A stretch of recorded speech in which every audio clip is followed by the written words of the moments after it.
आप सभी लोगों का बीके सुपर एकेडमी में स्वागत है। जैसा कि जान रहे हैं कि हम आप लोगों को एसएससी जीडी हो गया, एसएससी सीएचएसएल हो गया, इन सभी के मैथ के लिए कुछ फार्मूले का रिवीजन करा रहे थे। तो उसी में आज हमने एक टॉपिक लिया है जिसका नाम है नंबर सिस्टम। आइए देखते हैं कि नंबर सिस्टम क्या होता है। आज हम नंबर सिस्टम के बारे में जानेंगे। नंबर सिस्टम कितने प्रकार के होते हैं इनके बारे में जानेंगे। ठीक है, इन नंबर सिस्टम से इस समय वनडे एग्जाम में बहुत ही क्वेश्चन पूछे जा रहे हैं, तो उन सब चीज़ों को हम समझेंगे। अगर हमको नंबर सिस्टम पढ़ना है तो नंबर सिस्टम में मेन इम्पॉर्टेंट जो पार्ट होता है वो नंबर कितने प्रकार के होते हैं और कौन से नंबर को कैसे पहचाना जाएगा, ये सब हमको जानना जरूरी है। तो जिसमें हम लिए आज का टॉपिक है हमारा नंबर सिस्टम। पहला हम हेडिंग लेते हैं सममित संख्या। ठीक है, सममित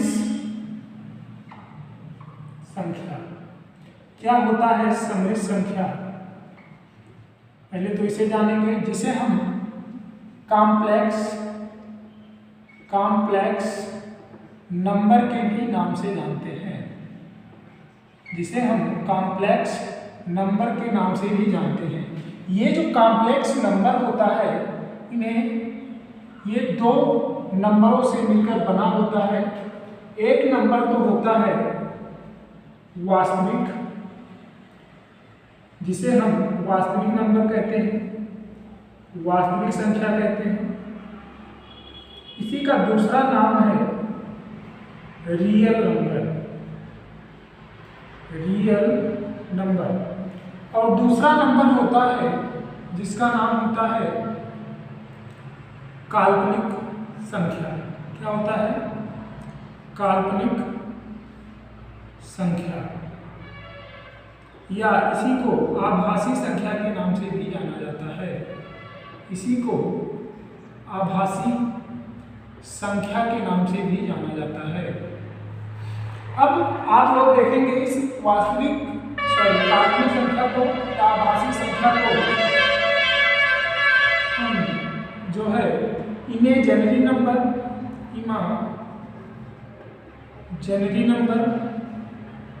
भी कहते हैं।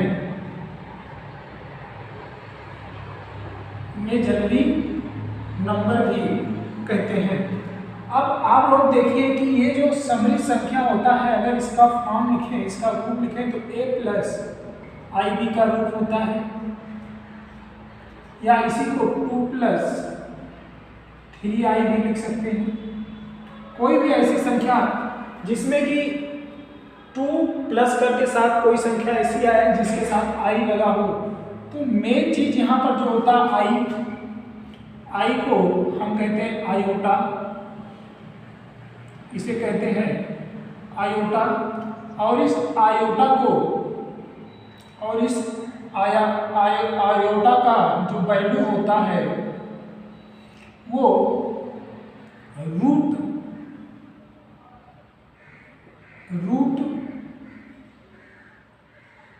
I बराबर 1 होता है।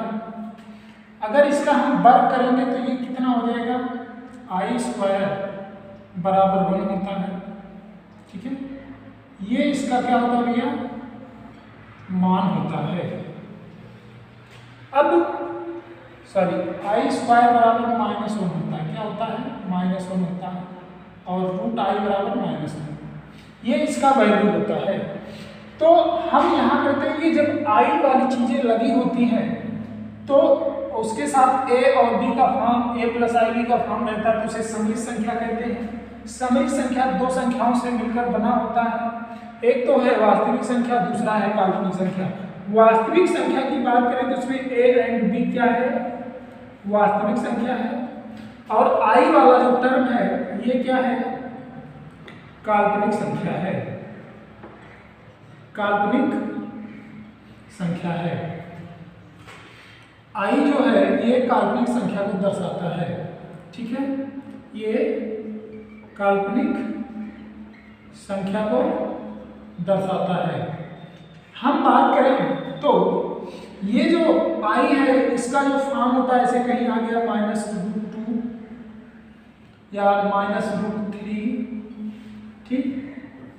तो इस प्रकार की चीजें -4 अब इसको अगर हमको बाहर निकालना है इस माइनस वाले से, अगर रूट लेना तो √2 को इसको लिखने से पहले 2 माइनस √1।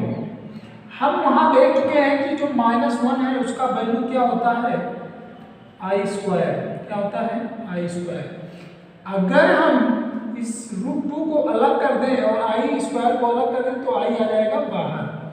ये जो फॉर्म हो जाएगा यही क्या होगा, अपना इमेजिनरी वाला फॉर्म होगा। क्या होगा, इमेजिनरी नंबर होगा, ठीक है। तो कहने का अर्थ है ये चीजें हम इंटरमीडिएट में पढ़ते हैं, इंट्रेंस व्यू से ये चीजें इंपॉर्टेंट नहीं है, तो हम इसको इग्नोर करते हुए आगे चलेंगे वास्तविक संख्या पे, क्योंकि वास्तविक संख्या हमारे लिए बहुत ही इंपॉर्टेंट है। अब हम देख चुके हैं कि वास्तविक संख्या काल्पनिक संख्या का जो मिश्रित रूप है, मिला हुआ रूप है, उसे सम्मिश्र संख्या कॉम्प्लेक्स नंबर कहते हैं। आइए देखते हैं वास्तविक संख्या क्या होता है। अब वास्तविक संख्या की बात करें तो यहाँ 2 एंड अगर 3 लिखा हुआ है तो ये दोनों क्या है, वास्तविक संख्या। अब इस वास्तविक संख्या को भी 2 भागों में बांटा जाता है, 2 भागों में बांटा जाता है। पहला भाग कहलाता है परिमेय संख्या, परिमेय संख्या, और दूसरा कहलाता है अपरिमेय संख्या, अपरिमेय संख्या। वास्तविक संख्या भी 2 प्रकार की होती है, परिमेय संख्या, अपरिमेय संख्या। परिमेय संख्या को रेशनल नंबर बोलते हैं, रेशनल नंबर बोलते हैं, और इसको इररेशनल नंबर बोलते हैं, इररेशनल नंबर बोलते हैं। अब हम जानेंगे कि रेशनल नंबर और इरेशनल नंबर क्या होता है। मेरा जो मेन टॉपिक है वो यही चीजें हैं कि रेशनल नंबर, इनरेशनल नंबर क्या होता है, और इसी में आगे चल के हमको पूर्णांक संख्याएं मिलती हैं, भिन्न संख्याएं मिलती हैं, तमाम प्रकार के जो नंबर होते हैं इसी में पढ़े जाते हैं। तो आइए अब हम चलते हैं अगले टॉपिक पे। और रेशनल नंबर की बात करें तो इसका जो फॉर्म होता है वो p/q का होता है, और p/q में q नॉट इक्वल टू हमेशा 0 होना चाहिए, और p एंड q जो होंगे ये हमेशा क्या होने चाहिए, इंटीजर होने चाहिए, इंटीजर्स होने चाहिए। क्या होने चाहिए, इंटीजर्स होने चाहिए, पूर्णांक होने चाहिए। क्या होने चाहिए, इंटीजर्स होने चाहिए, पूर्णांक होने चाहिए। अगर p एंड q दोनों क्या है, पूर्णांक हैं, तब p/q का जो फॉर्म होगा वो क्या होगा, वो परिमेय संख्या कहलाएगा। लेकिन q इक्वल टू कभी भी 0 नहीं होना चाहिए, अर्थात q नॉट इक्वल टू 0 होना चाहिए। q का मान कभी भी अगर 0 हो गया तो इसका जो वैल्यू होगा p/q का वैल्यू वो पूरा इनफाइनाइट आ जाएगा, और अगर p/q का वैल्यू इनफाइनाइट आ जाएगा तो ये क्या होगा, परिमेय संख्या नहीं कहलाएगा। अब हम अगले पेज पे इसको लिखते हैं कि क्या होती है परिमेय संख्या, क्या होती है अपरिमेय संख्या। तो इसको रफ करते हैं।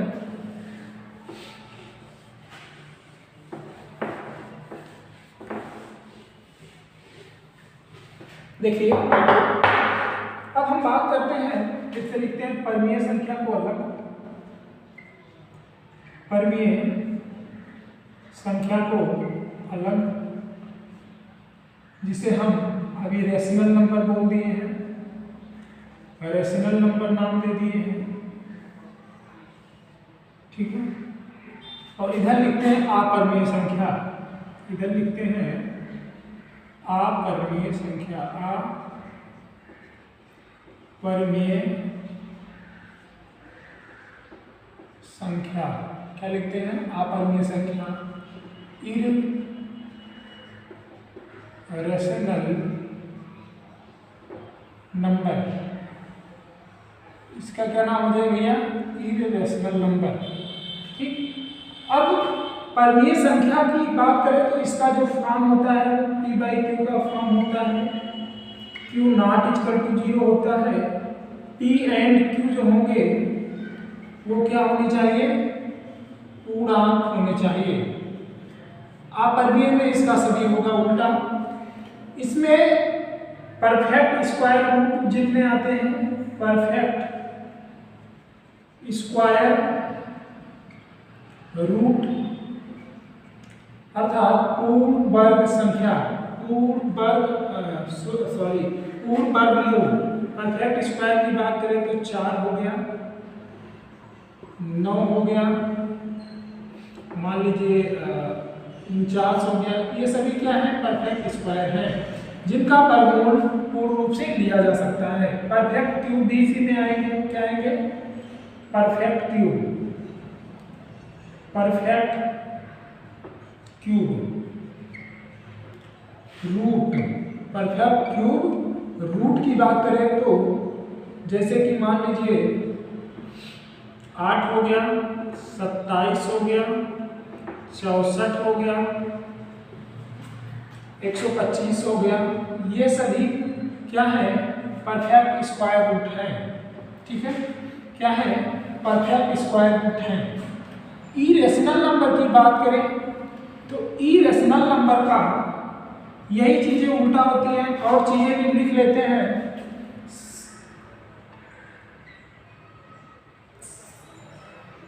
शांत दशमलव, जिसे हम कहते हैं टर्मिनेटिंग, इसी का नाम होगा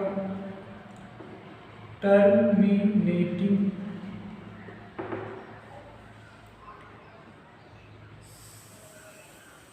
शांत दशमलव, टर्मिनेटिंग डेसिमल,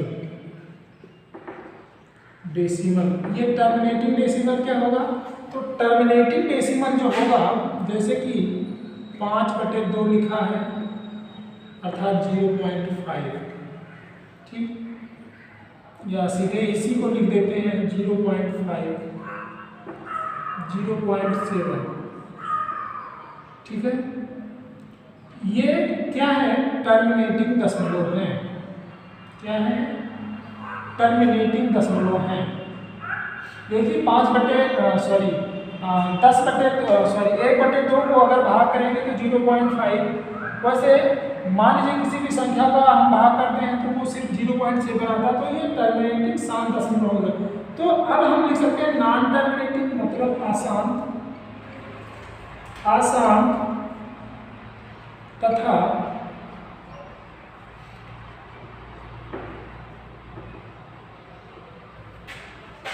आसान तथा आवर्ती,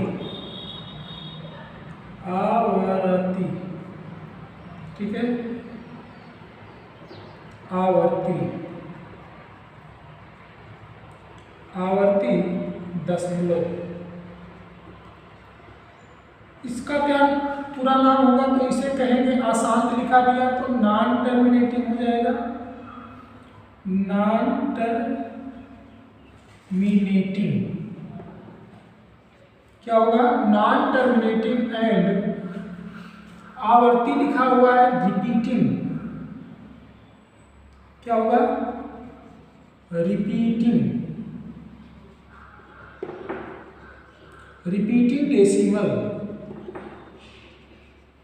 तो रिपीटिंग डेसिमल की बात करें, देखो नॉन टर्मिनेटिंग मतलब कटना नहीं चाहिए, समझ रहे हो, क्या होना चाहिए, वो संख्या खत्म नहीं होनी चाहिए, जैसे 0.333, लेकिन ये क्या हो रहा है, बार बार क्या हो रहा है, रिपीट हो रहा है, तो इसी को हम लिख देते हैं 0.3 के ऊपर बार।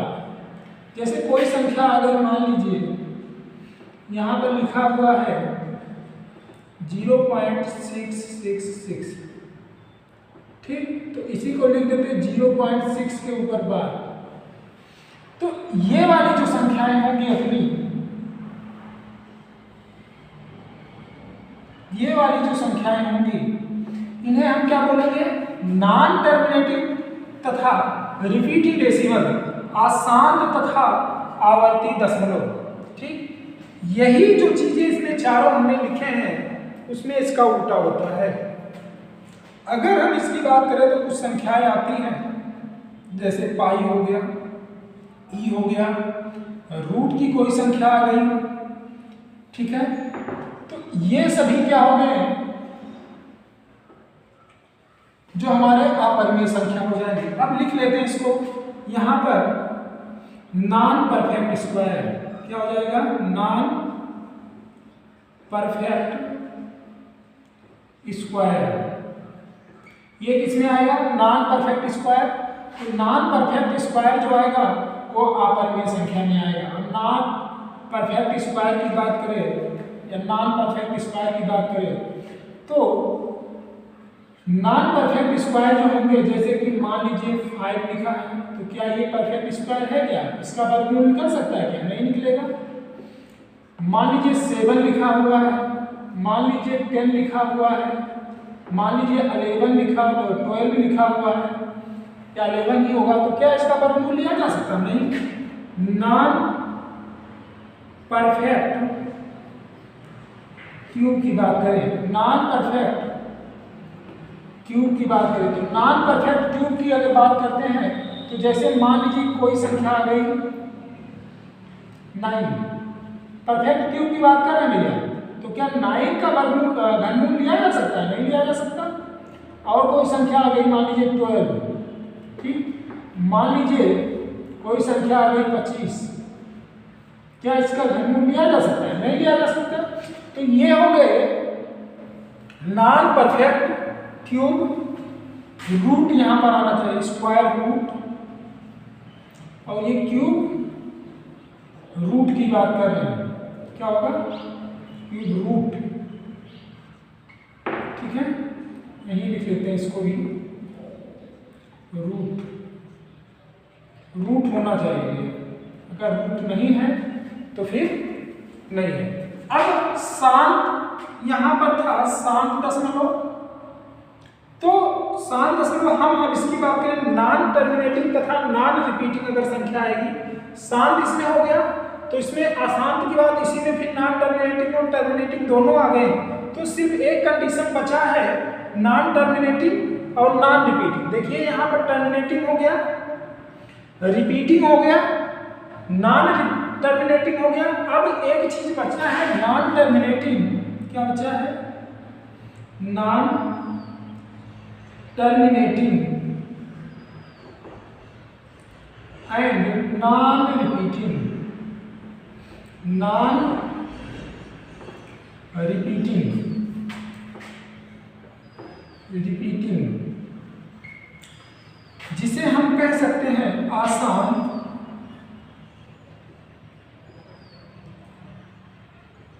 आसान तथा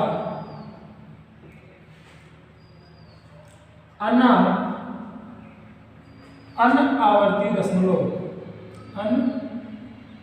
या अनावर्ती दशमलव, अनावर्ती दशमलव,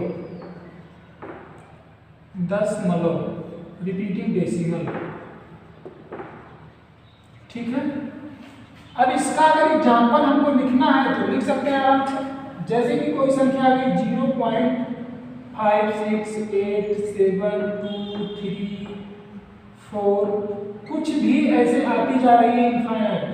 कोई संख्या आ गई जैसे कि 6, 3, 2, 3, 5, 4, 1, 6, 3, ऐसी कोई संख्या आ रही जो बार बार क्या हो, रिपीट ना हो, तो ये क्या हो जाएगा, सॉरी, रिपीट भी ना हो और क्या हो, आसान हो, टर्मिनेटिव भी ना हो, तो वो जो एग्जाम्पल हो जाएंगे किसके हो जाएंगे, अपरिमेय संख्या के हो जाएंगे। यहाँ पर पाई लिख दिया, ई लिख दिया, और लाभ वाली संख्याएं जो आती हैं ये किस में आ जाती हैं, अपरिमेय संख्या में आ जाती हैं। अब हम बात करते हैं कि भैया ये जो हमने परमीय संख्या के बारे में पढ़ा है, ठीक है, परमीय संख्या के बारे में जो हमने भी पढ़ा है, ठीक, ये परमीय संख्या को भी दो भागों में बांटा गया है। हम देख रहे हैं यहां दो प्रकार की संख्याएं आती हैं। दो प्रकार की संख्याएं कौन कौन सी हैं तो उनको देखते हैं। दो प्रकार की संख्याएं, एक तो दशमलव वाली है और एक तो पूर्णांक है। तो हम परमीय संख्या को दो भागों में बांटते हैं, एक को कहते हैं पूर्णांक और दूसरे को कहते हैं भिन्न। क्या कहते हैं? भिन्न, ठीक है। एक हो गया पूर्णांक और दूसरा हो गया भिन्न। इस पूर्णांक को इंटीजर्स के नाम से जाना जाता है। इस पूर्णांक को इंटीजर्स के नाम जाना जाता है और इस भिन्न को फ्रैक्शन के नाम से जाना जाता है। इसे हम दशमलव भी कह सकते हैं। दशमलव अर्थात डेसिमल भी कह सकते हैं, ठीक। यहां पर जितनी भी संख्या, अब जैसे कोई संख्या आ गई डेसिमल की बात करें तो 0.5 आ गया, ठीक। 0.3 के पावर 12 आ गया, 0.56 आ गया। तो ये वाली संख्या अपनी दशमलव हो जाएंगी। या भिन्न की बात करें तो भिन्न लिखना हो तो जैसे 1/2 हो गया, 3/2 हो गया, 25/2 हो गया। ये सभी हमारी क्या कहलाएंगी? फ्रैक्शन कहलाएंगी, भिन्न कहलाएंगी, जो बटे के रूप में लिखी होंगी। आइए देखते हैं पूर्णांक क्या होता है। तो पूर्णांक को भी भैया तीन भागों में बांटा गया है। एक को बोलेंगे धनात्मक पूर्णांक, एक को बोलेंगे ऋणात्मक पूर्णांक और एक को शून्य पूर्णांक। तो अभी तो हम पूर्णांक का एग्जाम्पल लिख लेते हैं। माइनस इनफाइनाइट से शुरू होकर -3, -2, -1, 0, +1, +2, +3 एंड सो ऑन इनफाइनाइट तक की जो संख्या है वो किसमें आएंगी? वो पूर्णांक में आएंगी। किसमें आएंगी? पूर्णांक में आएंगे, इंटीजर में। अभी हम इंटीजर के बारे में आगे चल के भी पढ़ेंगे, लेकिन उससे पहले जाते जाते हम आपको एक बार रिकॉल करवा देते हैं कि हम पूर्णांक के बारे में पढ़ने से पहले इस टॉपिक को आप लोगों को अच्छे से याद करवा देते हैं और समझा देते हैं। कहने का अर्थ ये है कि आइए देखते हैं कि हमने सर्वप्रथम जो पढ़ा है नंबर सिस्टम के बारे में पढ़ा है। नंबर सिस्टम की बात करें तो नंबर सिस्टम जो है दो चीज़ों से मिलकर बना हुआ है। नंबर सिस्टम में हमने सर्वप्रथम टॉपिक पढ़ा है जिसका नाम है कॉम्प्लेक्स नंबर, समरित संख्या। समरित संख्या दो चीज़ों से मिलकर बना हुआ है। पहली है जिसका नाम है वास्तविक संख्या, दूसरी है जिसका नाम है काल्पनिक संख्या। वास्तविक संख्या और काल्पनिक संख्या को अगर हम मिलाते हैं तो प्राप्त होता है समरित संख्या। अर्थात वास्तविक संख्या को रियल नंबर के नाम से भी जाना जाता है, काल्पनिक संख्या को इमेजिनरी नंबर के नाम से जाना जाता है, इसी काल्पनिक संख्या को आभासी संख्या कहते हैं। आप एक चीज़ का याद रखिए कि इसमें आयोटा का प्रयोग होता है। अगर कहीं भी रूट के अंदर माइनस आता है तो -1 का मतलब होता है -1 का मतलब होता है i²। उस i² को हम रूट से बाहर निकालते हैं तो i के रूप में प्राप्त होता है। इसको सामान्यतः हम इंटरमीडिएट में पढ़ते थे, लेकिन हम बात कर रहे हैं कि हमको ज़्यादा ज़रूरत है रियल नंबर का, क्योंकि जो कंपटीशन के एग्जाम है रियल नंबर ही उसमें पूछे जाते हैं। तो आइए देखते हैं कि रियल नंबर क्या होता है। तो रियल नंबर की बात करें तो रियल नंबर जो होता है वो दो प्रकार के होते हैं। रियल नंबर दो प्रकार के होते हैं, एक तो होता है परमीय संख्या, दूसरी होती है अपरिमेय संख्या। परमीय संख्या की बात करें तो परमीय संख्या जो होता है उसे रेशनल नंबर के नाम से जाना जाता है। अपरिमेय संख्या को इरेशनल के नाम से जाना जाता है। इसमें ऐसे टर्म आते हैं परिमेय संख्या में कि इसका जो फॉर्म होता है वो p/q के फॉर्म में होता है। यहाँ पर q नॉट इक्वल टू 0 होना चाहिए, अर्थात q का मान कभी 0 नहीं होना चाहिए। p एंड q दोनों क्या होने चाहिए, इंटीजर होने चाहिए, पूर्णांक होने चाहिए। ठीक है, उसके बाद हम आ जाते हैं और इसके नीचे कुछ चीज़ें हैं परिमेय में, जैसे कि हमने कहा कि ये परफेक्ट स्क्वायर रूट होना चाहिए, परफेक्ट क्यूब रूट होना चाहिए। हमने कहा कि ये टर्मिनेटिंग होना चाहिए, अगर टर्मिनेटिंग नहीं है, नॉन टर्मिनेटिंग है तो उसके साथ रिपीटिंग होना चाहिए। अगर टर्मिनेटिंग होते हुए नॉन टर्मिनेटिंग होते हुए अगर ये संख्या जो है नॉन रिपीटिंग है तो वो किस में चली जाएगी, तो वो अपरिमेय संख्या में चली जाएगी। अब देखिए यहाँ पर अपरिमेय संख्या की बात करें तो अपरिमेय संख्या में नॉन परफेक्ट स्क्वायर रूट के अंदर जितनी संख्याएं जिनका हम वर्गमूल या घनमूल नहीं निकाल सकते वो सभी अपरिमेय संख्या में। पाई का वैल्यू होगा जो कभी खत्म नहीं होता वो इसमें आ जाएगा। ई का मान बात करें तो ई का भी वैल्यू इसी में आ जाएगा। और उसके बाद नॉन परफेक्ट स्क्वायर रूट जो जितने होंगे इसी में आ जाएंगे। नॉन परफेक्ट क्यूब रूट जो होंगे वो किस में आ जाएंगे, अपरिमेय संख्या में आ जाएंगे। हमने कहा कि non terminating and non repeating, सिर्फ एक कंडीशन है कि ना तो आसांत हो और ना ही अनावर्ती हो। अगर आसांत हो, अनावर्ती हो, अर्थात ना ही टर्मिनेटिंग हो और ना ही रिपीटिंग हो, अर्थात आसांत हो तथा अनावर्ती हो, तो वो दोनों सब चीजें किसमें आ जाएंगी, इरेशनल नंबर में आ जाएंगी। उसके बाद हमने बताया ये जो अपना परिमेय संख्या होता है, रेशनल नंबर होता है, ये दो प्रकार के होते हैं।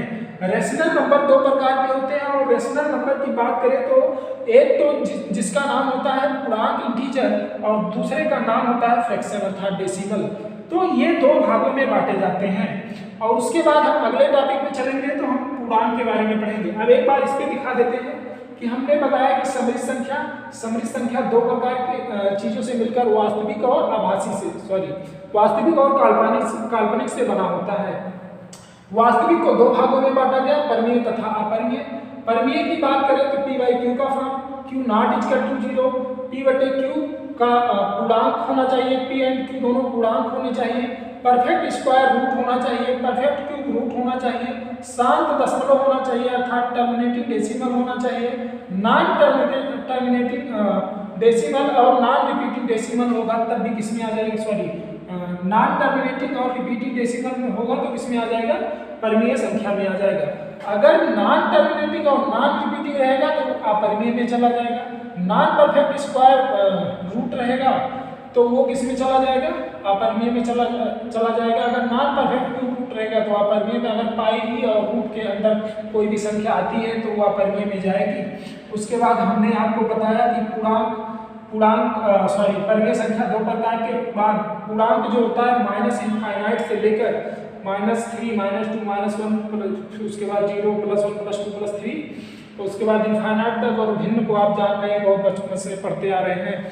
तो आइए हम इसके बाद अगले टॉपिक पे चलते हैं। उस टॉपिक में हम देखेंगे कि पूर्णांक क्या होता है।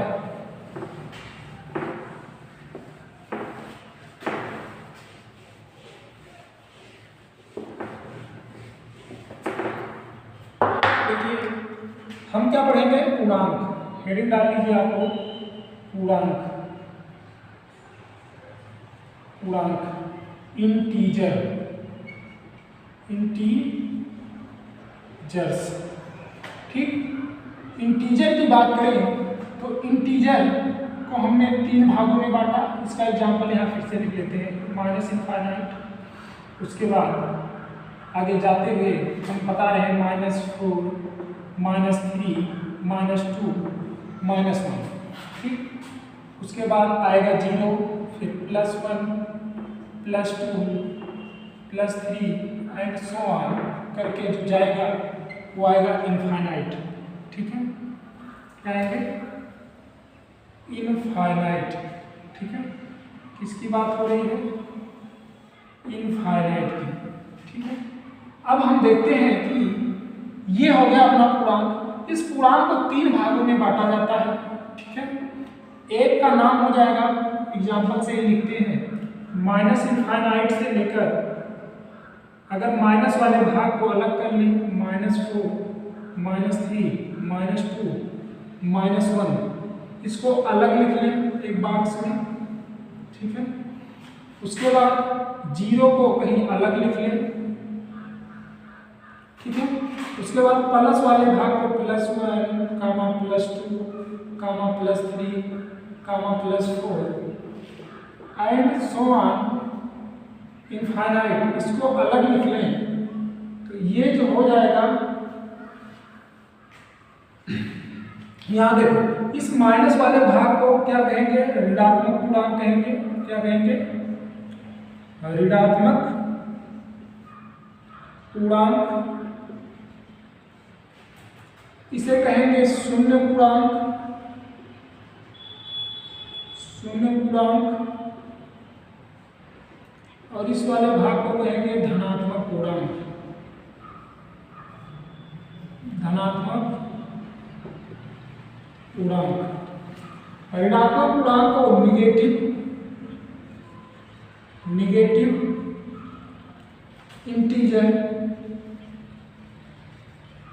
इंटीजर्स, इसे जीरो इंटीजर्स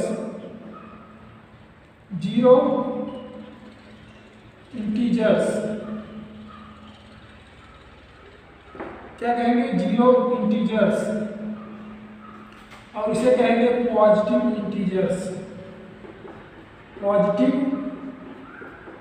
इंटीजर्स, ठीक है। इसका क्या नाम हो जाएगा? Positive integers. अब देखो, हमने इसके 3 अलग अलग नाम दे दिए। अगर हम बात करें, ये जो मेरा धनात्मक पूर्णांक है, इसी धनात्मक पूर्णांक का जो दूसरा नाम हो जाता है वो हो जाता है प्राकृतिक संख्या। क्या हो जाता है? प्राकृतिक संख्या। क्या नाम होता है? प्राकृतिक संख्या के नाम से भी जाना जाता है, जिसे हम नेचुरल नंबर भी कहते हैं। क्या कहते हैं? नेचुरल नंबर के नाम से भी जाना जाता है। इसी पूर्णांक को किसके नाम से जाना जाता है? तो इसी पूर्णांक को, धनात्मक पूर्णांक को नेचुरल नंबर के नाम से भी जाना जाता है। क्या कहते हैं? नेचुरल नंबर, प्राकृतिक संख्या। अब देखो, अगर ये शून्य वाले भाग को इसमें दोनों को ऐड कर लें तो जो संख्या प्राप्त होती है उसका नाम होता है पूर्ण संख्या। क्या होता है? पूर्ण संख्या। पूर्ण संख्या, होल नंबर। क्या हो जाएगा भैया? Whole number. होल नंबर का एग्जांपल भी हम लिख लेते हैं कि अगर 0, +1, +2, +3, +4 करके आगे इनफाइनाइट तक जाए तो ये वाली जो संख्या होगी ये क्या कहलाती है? ये हमारी पूर्ण संख्या, होल नंबर कहलाती है। तो हम देख रहे हैं कि नंबर कितने ही इंपॉर्टेंट है और इनमें बहुत ही कंफ्यूजन होता है, इसलिए मैं इस तरीके से आप लोगों को सामने इसे प्रकट कर रहा हूं कि कभी आप लोग को दोबारा नंबर सिस्टम पढ़ने की ज़रूरत ना पड़े। एक बार अगर अच्छे से आप लोग पढ़ लिए तो सब कुछ इसी में क्लियर हो जाएगा। आप देख रहे हैं कि पूर्ण संख्या की बात कर रहे हैं, तो पूर्ण संख्या में सिर्फ उसी प्राकृतिक संख्या या उसी धनात्मक संख्या में 0 और जोड़ लेना, मतलब इस शून्य पूर्णांक को अगर ऐड कर लें उसी नेचुरल नंबर में या धनात्मक पूर्णांक में, तो जो संख्या बनेगी उसे पूर्ण संख्या बोलेंगे। ऋणात्मक पूर्णांक को सिर्फ छोड़ देते हैं। पूर्णांक का आप देख रहे हैं कि पूर्णांक को 3 भागों में हमने बांटा है। एक को ऋणात्मक पूर्णांक, एक को धनात्मक पूर्णांक और एक को शून्य पूर्णांक नाम दिया है।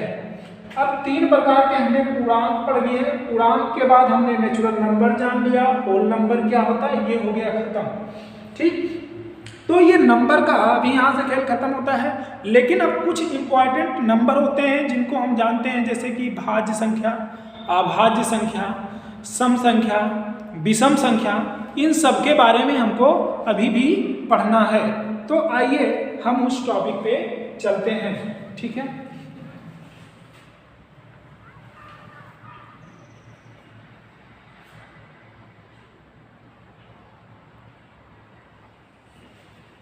आइए हम उस अगले टॉपिक पे चलते हैं।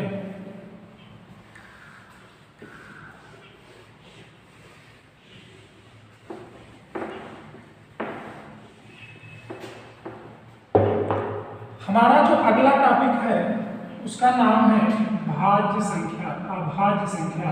क्या नाम है? अभाज्य संख्या। अभाज्य संख्या को हम प्राइम नंबर के नाम से भी जानते हैं। प्राइम नंबर के नाम से भी जानते हैं। दूसरा हो जाएगा भाज्य संख्या। भाज्य संख्या मेन हमारा वही था, वो खत्म हो गया तो इसमें ज्यादा समय नहीं लगेगा। भाज्य संख्या कंपोजिट नंबर। क्या हो जाएगा? Composite number.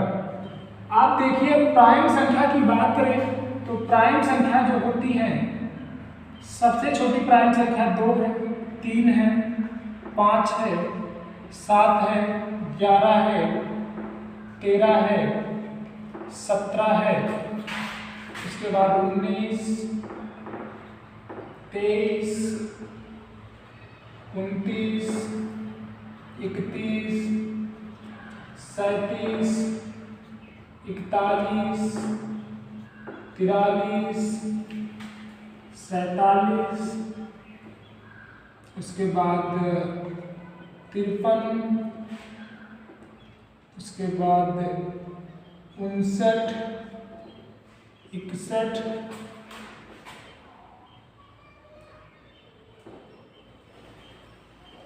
61 के बाद अपना आएगा 67,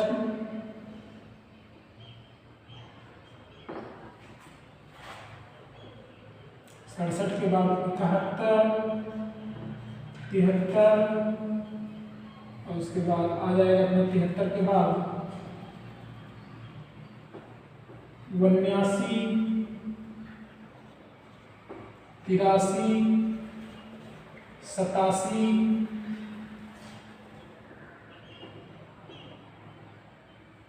उसके बाद देख लेते हैं कितना हो गया। 1 2 3 4 5 6 7 8 9 10 11 12 13 14 15 16 17 18 19 20 21 22 23 24। एक हो जाएगा 89। इतने प्राइम नंबर्स होते हैं, 89। ठीक है। और एक होता है 97। इसका मतलब हमने कहीं एक एक्स्ट्रा लिख लिया जो कि प्राइम नंबर नहीं है। एक बार फिर से काउंट करते हैं।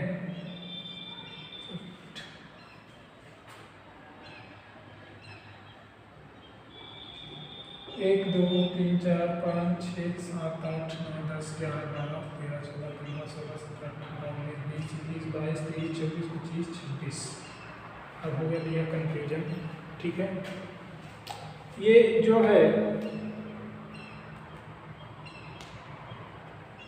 87 जो है ये नहीं आएगा भैया। क्या नहीं आएगा? 87।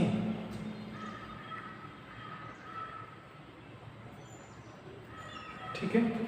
इतने हमारे पास प्राइम नंबर होते हैं। ठीक है। अब प्राइम नंबर किसे कहते हैं? वह सभी नंबर्स जो या तो 1 से विभाजित हो, 1 से विभाजित यों स्वयं से विभाजित, यों स्वयं से विभाजित होती हैं, वह जो है अभाज्य संख्या प्राइम नंबर कहलाती है। वह सभी नंबर्स जो क्या होते हैं, 1 से या तो खुद से विभाजित होती हैं और किसी संख्या से विभाजित नहीं होती, तो वो क्या कहलाती हैं? प्राइम नंबर कहलाती हैं। प्राइम नंबर कहलाती है। प्राइम नंबर की अगर हम बात करें तो 1 से लेकर 100 तक के बीच में टोटल जो प्राइम नंबर की संख्या है वो कितनी है भैया? तो वो टोटल प्राइम नंबर की संख्या 25 है। 25 प्राइम नंबर होते हैं। हम बात करें 2 से लेके 1 से लेके 25 तक के बीच में, तो इसमें जो प्राइम नंबर की संख्या है वो कितनी है? तो 1 से लेके 25 के बीच में प्राइम नंबर की संख्या हमारे पास जो होती है वो 9 होती है। ठीक है, उसके बाद 25 के बाद 50 तक की बात करें तो 50 तक की जो प्राइम संख्या होती है 6 होती है। कितनी होती है? 26 से लेके 50 के बीच में जो प्राइम संख्या होगी 6 होगी। 50 से लेके 51 से लेके जो 75 है इसके बीच में जो प्राइम संख्या होगी ये भी 6 होंगी। उसके बाद 75 के बाद 76 से लेके 100 के बीच में जो प्राइम संख्या होगी वो कितनी होंगी? 4 होंगी। तो देख लीजिए यहाँ पे 53 से लेके 73 के बीच में जो प्राइम संख्या वो कितनी है? 3 3 6 और 4 प्राइम संख्या और होती है। ठीक है, तो ये जो है ये प्राइम संख्या होती है। इन प्राइम संख्या को आपको याद रखना है क्योंकि एग्जाम में इनसे क्वेश्चन पूछे जाते हैं। क्योंकि जब कोई भी संख्याएं विभाजित नहीं होती किसी संख्या से तो इन्हीं प्राइम नंबर से वो संख्याएं सामान्यतः विभाजित होती हैं। अगर कोई भी संख्या अदर छोटे संख्याओं से जो इवन नंबर है उससे विभाजित नहीं होता तो इन्हीं प्राइम संख्याओं से विभाजित होता है। तो हमें बारी बारी से इन्हीं प्राइम नंबर से चेक करना होता है कि कौन सी संख्या विभाजित है कि नहीं है। तो ये सभी चीज़ें आप याद रखेंगे, इससे भी क्वेश्चन पूछे जाते हैं। अब हम देखते हैं भाज्य संख्या। तो वह सभी नंबर जो 1 और स्वयं के अलावा किसी अन्य से भाज्य हो, 1 व स्वयं के अलावा या के बाद भी किसी अन्य संख्या से भी विभाजित हो, अन्य संख्या से भी विभाजित हो तो वो क्या कहलाएगा? विभाजित हो तो वो क्या कहलाएगा भैया?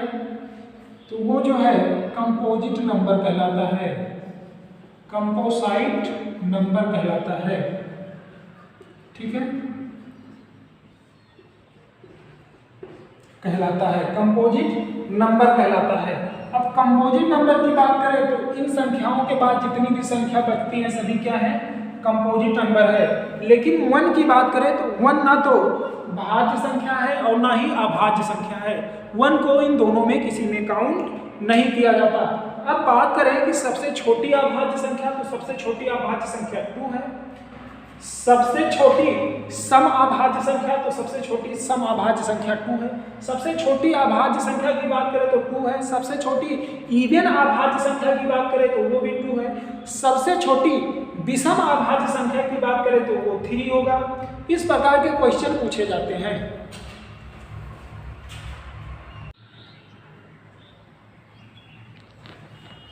देखिए भैया, हम बता रहे थे आप लोगों को कि कंपोजिट नंबर क्या होता है। कंपोजिट नंबर एक एवं स्वयं के बाद भी किसी अन्य संख्या से भी विभाजित हो सकता है। मतलब जो हमारा प्राइम नंबर था वह एक और अन्य स्वयं से खाली सिर्फ विभाजित होता था, जबकि कंपोजिट नंबर जो है एक एवं स्वयं के बाद किसी अन्य संख्या से भी विभाजित हो सकता है। तो इसे हम कहते हैं कंपोजिट नंबर। अब हम बात करते हैं कंपोजिट नंबर की। तो कंपोजिट नंबर में इन संख्याओं के बाद जो भी संख्या बचती है या 100 के आगे भी जाएंगे जो संख्या बचती है वो सभी कंपोजिट नंबर हो जाएंगी। ठीक है, जैसे कि मान लीजिए कंपोजिट नंबर की बात करें तो सबसे छोटा कंपोजिट नंबर 4 है। 4 के बाद अपना जो आएगा 6 आएगा, 8 आएगा, 9 आएगा, इसमें 10 आ जाएगा, 12 आ जाएगा। ये सभी कंपोजिट नंबर हैं। ठीक है, क्या है? कंपोजिट नंबर हैं।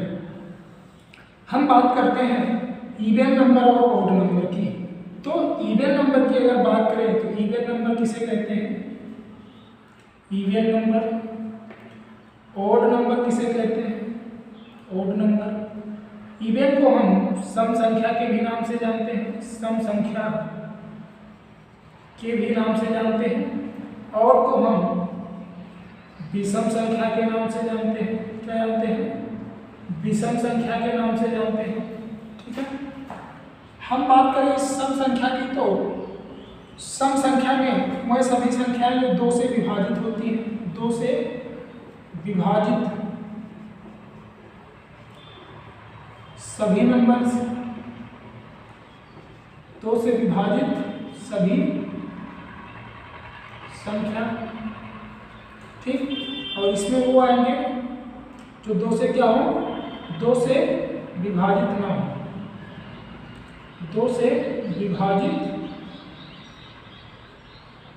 ना हो, ऐसी संख्या जो 2 से विभाजित ना हो। ठीक, 2 से विभाजित संख्या की बात करें तो 2 से विभाजित संख्या जो है 2 है, 4 है, 6 है, 8 है, 10 है, 12 है। ठीक है, 2 से ना विभाजित होने की संख्या तो 3 है, 5 है, 7 है, 9 है, 11 है, 13 है, 1 भी है। ठीक है, उसके बाद 15 है। तो ये सभी संख्याएं क्या हो जाएंगी? विषम संख्या हो जाएगी। ये सब चीज़ें आप लोग नॉर्मली जानते होंगे, सम संख्या क्या होती है, विषम संख्या क्या होती है। लेकिन अब हमको जो पढ़ना है वो को प्राइम नंबर के बारे में पढ़ना है। क्या होता है को प्राइम नंबर और किसे कहते हैं ट्विन नंबर। तो इसको रब करते हुए हम को प्राइम नंबर को पढ़ेंगे, उसके बाद ट्विन नंबर को पढ़ेंगे।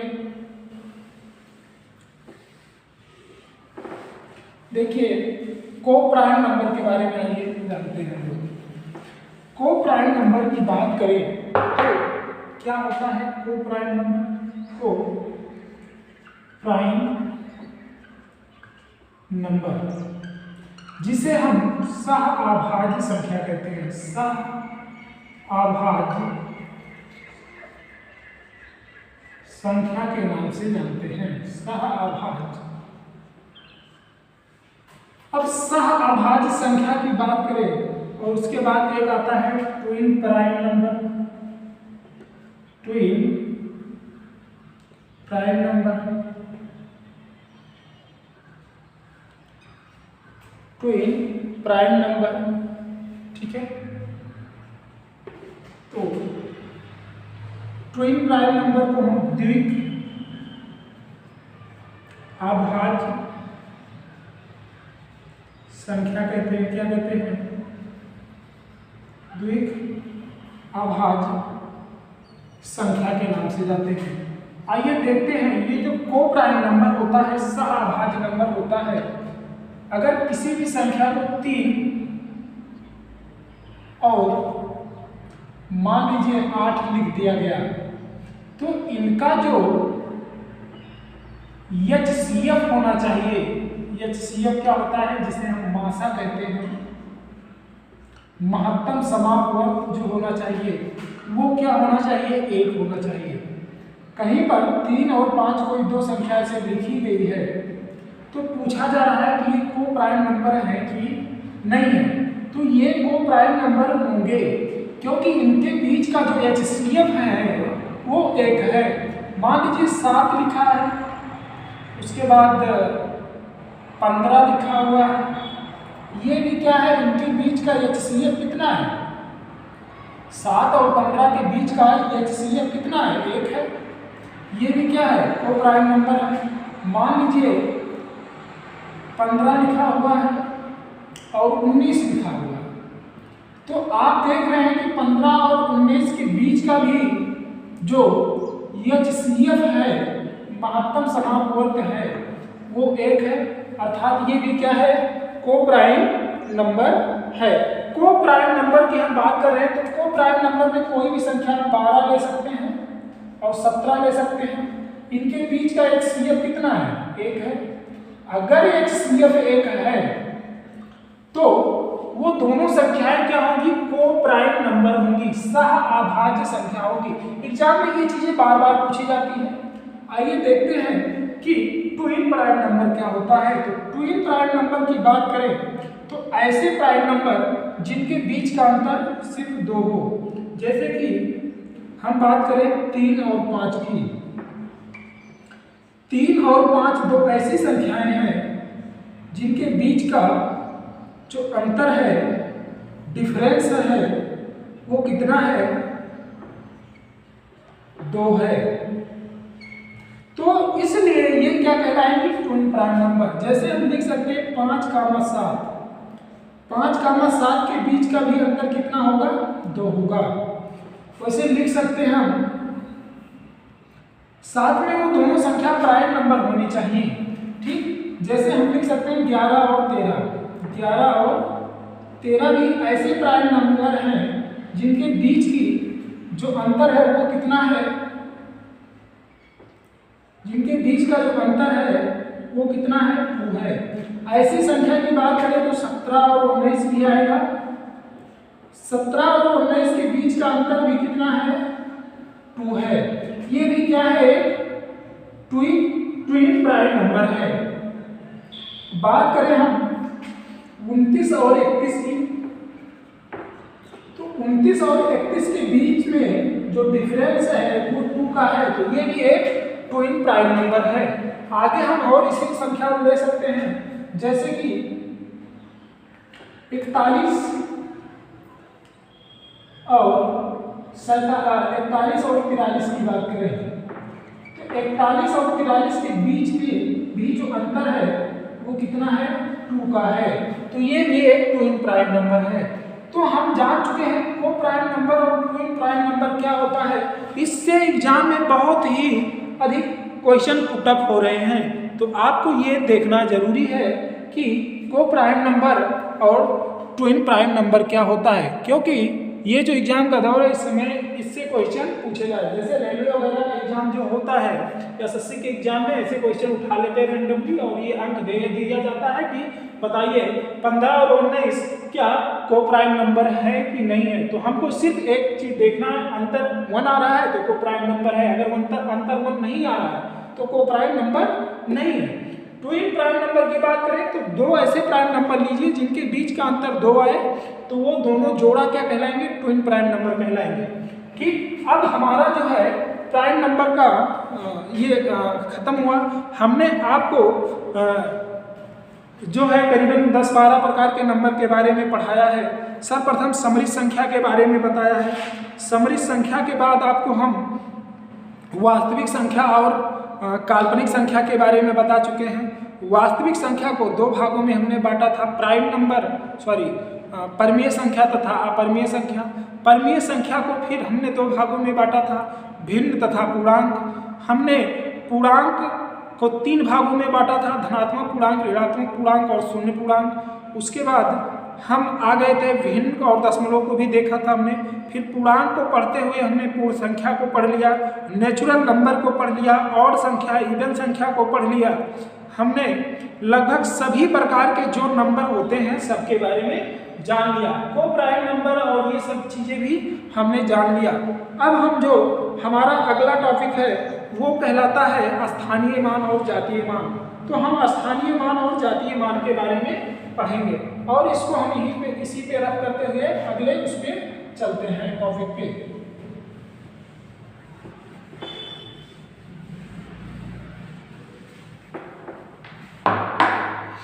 आइए हम पढ़ेंगे स्थानीय मान। क्या होता है स्थानीय मान, और हम जानेंगे क्या होता है जातीय मान। जातीय मान, स्थानीय मान का दूसरा नाम है प्लेस वैल्यू। क्या नाम है भैया? Place value. और जातीय मान का दूसरा नाम विजातीय मान भी कहा जाता है। इसे विजातीय मान के भी नाम से जाना जाता है। इसी विजातीय मान को भी हम फेस वैल्यू कहते हैं। फेस माने होता है चेहरा, तो उसी वाले वैल्यू की बात कर रहे हैं जो हमें दिखाई देता है। प्लेस वैल्यू उस स्थान पर उसका वैल्यू क्या होता है उसकी बात होती है। जैसे कि कोई संख्या 2, 3, 5, 7 6, उसके बाद 7 दशमलव लगा हुआ है, 7 2 3 5, ऐसी संख्या लीजिए जो दोनों में अलग अलग रहे, 9 4। ठीक, तो इन दोनों में हमको जातीय मान और स्थानीय मान को ज्ञात करना है। तो हम पहले बता रहे जातीय मान की बात करें तो जातीय मान जो दिखाई देता है, अगर किसी भी संख्या का जातीय मान पूछ रहा है, जैसे अगर 3 का जातीय मान पूछ रहा है, 3 का फेस वैल्यू अगर पूछा जा रहा है आपसे, तो इसका जो फेस वैल्यू होगा भैया ना, वो हमेशा 3 ही होगा, क्योंकि जो अंक दिखाई दे रहा है उसी अंक का वो वैल्यू पूछ रहा है, वो अंक कितना है 3। अगर मान लीजिए 6 का फेस वैल्यू पूछेगा तो 6 का जो फेस वैल्यू होगा वो हमेशा 6 ही होगा। यहाँ अगर हम बात करें कि अगर 4 का फेस वैल्यू पूछा जा रहा है तो 4 का फेस वैल्यू 4 होगा। अगर 9 का फेस वैल्यू पूछा जा रहा है तो 9 का फेस वैल्यू जो होगा वो 9 होगा। कहने का अर्थ है दशमलव हो या कोई भी संख्या कैसी भी लिखी हुई हो तो फेस वैल्यू में कोई परिवर्तन नहीं होता, जो चीजें दिखाई देती हैं वही होती हैं फेस वैल्यू, उसी का नाम जातीय मान, उसी का नाम विजातीय मान। आइए देखते हैं स्थानीय मान, इसी के बारे में हमको अच्छे से पढ़ना है और यही एग्जाम में निकालने को आता है। अगर आपसे पूछ लिया गया 2 का प्लेस वैल्यू बताइए, 2 का प्लेस वैल्यू, तो आप क्या निकालोगे? तो 2 का अगर पहले प्लेस वैल्यू पूछ रहा है, 2 का प्लेस वैल्यू पूछ रहा है, तो 2 किस स्थान पे स्थित है। ठीक, यहां से ये चीजें थोड़ा इधर से लिख देते हैं तो ज्यादा बेटर होगा, नहीं तो आपको भी होगा कंफ्यूजन। ठीक है, इस 9 की बात करें तो 9 को ऐसे लिख देते हैं। देखिए, हम कहते हैं आपसे कि अगर किसी भी चीज का स्थानीय मान जातीय मान निकालना है तो इस पॉइंट को हम क्या मानते हैं? बेस मानते हैं। पॉइंट के इधर आती है संख्या तो इसमें गुणा होगा 10 के पावर 0 का, किसका गुणा होगा? 10 के पावर 0 का मल्टीप्लाई होगा, 10 के पावर 0 का मल्टीप्लाई होगा। इस वाली संख्या की बात आएगी तो इसमें जो मल्टीप्लाई होगा वो 10 के पावर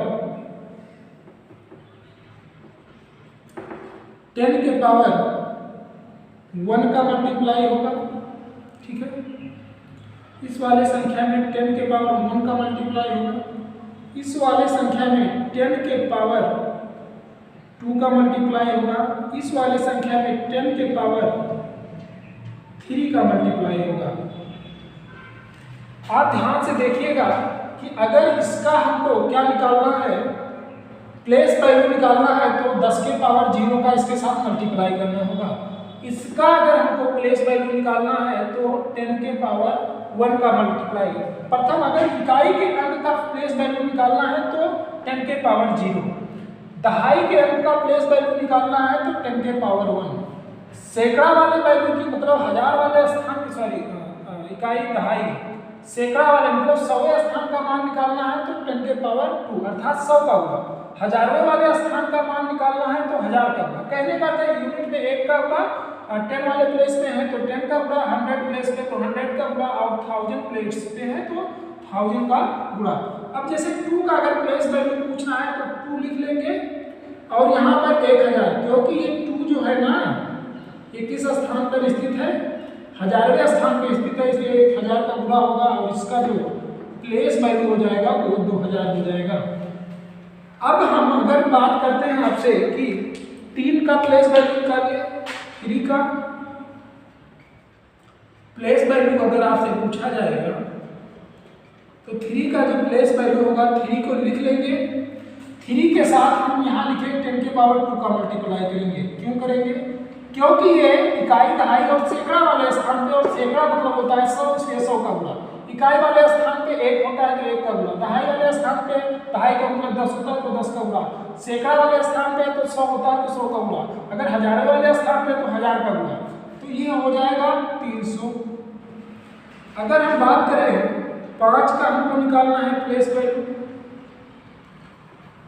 5 का अगर हमको प्लेस वैल्यू निकालना है, प्लेस वैल्यू, तो 5 में हम किसका मल्टीप्लाई कर देंगे, तो 5 में हम ये दहाई वाले स्थान पे है तो 10 के पावर 1 का, और ये वैल्यू आ जाएगा 50। और अगर मान लीजिए 6 का हमको प्लेस वैल्यू निकालना है तो इसमें हम किसका मल्टीप्लाई करेंगे, तो इसमें हम 6 में 10 के पावर 0 का अर्थात 6 गुणे 1 का मल्टीप्लाई होगा, क्योंकि 10 के पावर जो 0 का वैल्यू होता है उसका मान 1 होता है, और अगर मल्टीप्लाई होगा तो ये 6 आएगा। तो आप देख रहे हो इसको कि इसका जो मान है कुछ इस प्रकार आ रहा है कि हम कुछ अनुमान लगाएंगे और हम डायरेक्ट इसको निकालना सीखेंगे। आप देख रहे हो 2000 आ रहा है। अगर किसी भी संख्या का प्लेस वैल्यू पूछा जा रहा है तो उस संख्या को छोड़कर बाकी जितने अंक बचते हैं पीछे के, उनका जो मान है वो 0 कर दिया। जैसे 2 का पूछा जा रहा है तो 2 के बाद 3, 5, 6 इन तीनों को 0 कर दो, आ गया इसका प्लेस वैल्यू। आइए देखते हैं 3 का अगर पूछा जा रहा है 3 का, तो 3 के बाद 2 संख्या बचती है तो 0 कर दो, आ गया इसका मान। 5 का पूछा जा रहा है, 5 के बाद एक संख्या बचती है तो 5 के बाद वाली संख्या का मान 0 कर दो। 6 का पूछा जा रहा है तो 6 के बाद कोई संख्या है नहीं तो 0 करने की जरूरत है नहीं। अब हम बात करते हैं कि अगर 7 का पूछा जाएगा, यहाँ है भैया ट्विस्ट, 7 का प्लेस वैल्यू, तो आपको करना होगा, हमने कुछ ऊपर लिखा है उसको ध्यान से आप देखिए कि, और थोड़ा यहाँ लिख देते हैं। अगर 7 का पूछा, यहाँ तक 0 हो गया था, अब यहाँ आ जाएगा -1, 10 के पावर -1, यहाँ 10 के पावर -2, यहाँ 10 के पावर -3, ऐसे और संख्या रहेंगी। तो इधर दशमलव के बाद वाला -1, 10 के पावर -1, 10 के पावर -2, 10 के पावर -3, 10 के पावर -4 के हिसाब से, और दशमलव के आगे वाला 10 के पावर 0 से शुरू होगा और दशमलव के बाद वाला 10 के पावर -1 से शुरू होगा। तो 7 का अगर प्लेस वैल्यू पूछा जा रहा है तो 7 को ऐसे लिख देंगे, और 7 में 10 के पावर -1 का अगर मल्टीप्लाई करवाओगे तो आप जान रहे हो कि ये हो जाएगा 0.7। अगर हम 9 का पूछ रहे हैं, 9 का प्लेस वैल्यू, तो 9 का अगर प्लेस वैल्यू आपको निकालना है तो यहाँ 9 लिखेंगे और वहाँ 10 के पावर -2 का मल्टीप्लाई करवाओगे तो जो आएगा वो आ जाएगा 0.09। आप देख रहे हो ऐसे अगर 4 का निकालना होगा तो 4 का भी निकाल सकते हो, तो हमको समझना है और उसके बाद आप निकालेंगे। तो कहने का अर्थ है कि अगर दशमलव के बाद वाली संख्या का निकालना है तो वो 10 के पावर माइनस के हिसाब से जाएगा। मैं अगर 7 का पूछ रहा हूँ तो दशमलव लगाइए, 0 आगे लगा दीजिए दशमलव, उसके बाद 7 लिख दिए, पीछे की संख्या 0 कर दीजिए, पीछे 0 का कोई मतलब होता नहीं। 9 का पूछा ना तो 9 के पहले वाली संख्या और बाद वाली संख्या सबको 0 कर दिया, सिर्फ 9 को लिख दीजिए। और किस स्थान पे है तो दशमलव के दूसरे स्थान पे है, तो दशमलव के दूसरे स्थान पे, तो दशमलव के दूसरे स्थान पे 9 को ऐड दीजिए, वैसे ही लिख दीजिए। उसके बाद क्या करिए, आगे और पीछे वाली सभी संख्या को 0 कर दीजिए, जो आएगा वो अपना हो जाएगा प्लेस वैल्यू। तो हमको लगता है कि आप लोगों को फेस वैल्यू और प्लेस वैल्यू अच्छे से समझ में आ गया होगा। अगर इसमें कोई भी कंफ्यूजन होता है तो इस वीडियो को दोबारा देखिए, इतने अच्छे से हमने इसको बता दिया है, इसके बाद कहीं भी प्लेस वैल्यू फेस वैल्यू में आपको कंफ्यूजन नहीं होगा।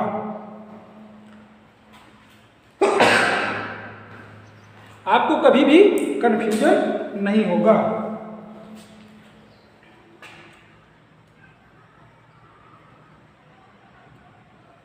देखिए हम बात करते हैं कि हमने आपका प्लेस वैल्यू और फेस वैल्यू दोनों क्लियर कर दिया।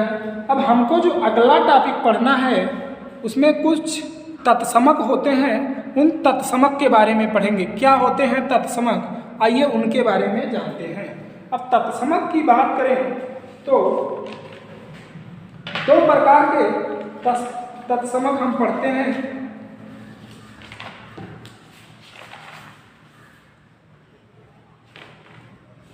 एक तो होता है गुणा का तत्समक और दूसरा होता है जोड़ का तत्समक। तो इसको भैया रख करते हैं हम